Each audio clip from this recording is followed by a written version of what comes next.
கர்த்தரின் சத்தம். கர்த்தருடைய நாமம் மேன்மைப்படுத்தப்படுவதாக. கிறிஸ்துவுக்குள் அன்பானவர்களே, இந்த நாளிலும் கர்த்தரின் சத்தம் ஒன்றை நாம் கேட்போம். 2 கொரிந்தியர் 6வது அதிகாரம் 17ஆம் வசனம் இப்படி சொல்லுகிறது: ஆனபடியால் நீங்கள் அவர்கள் நடுவிலிருந்து புறப்பட்டு பிரிந்து போய் அசுத்தமானதை தொடாதிருங்கள் என்று கர்த்தர் சொல்லுகிறார்.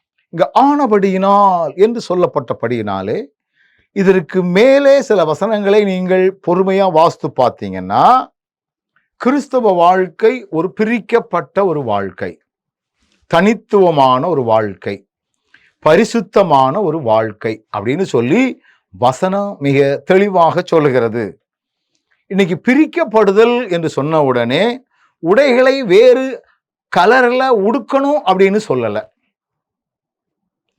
உள்ளத்தின் ஆழத்திலே வரக்கூடிய மாற்றம், அவர்கள் நடுவிலே அவர்களுடைய சிந்தைகள் இப்படி இருந்துச்சு.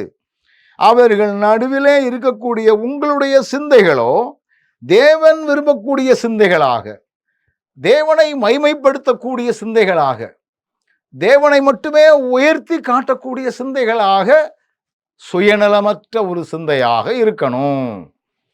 எனக்கு இப்படி ஒருவேளை நிறங்களை மாற்றி உடுக்கிற அநேக மக்கள் எனக்கு தெரியும். ஆலய ஆராதனைகளுக்கு வெள்ளை வெளியேறென்று போகிறவர்களாக இருக்கிறார்கள். உள்ளத்திற்குள்ளோ தூய்மையான அன்பு கிடையாது, அந்நியரை உபசரிக்கக்கூடிய தன்மை கிடையாது. தான் ஏதோ ஒரு பரிசுத்தவான் எனவும், தாங்கள் எல்லாம் வானத்திலிருந்து பொத்து கீழே வந்தது போலவும், ஒருவேளை அவர்களுடைய செயல்பாடுகள் எல்லாம் வித்தியாசமாகத்தான் இருக்கிறதை ஒழிய இரக்கமற்ற குணமுள்ள மக்களை நான் நிறைய பார்த்து இருக்கிறேன். ஆண்டவர் நம்மளை வித்தியாசப்படுத்தி இருக்கிறார்.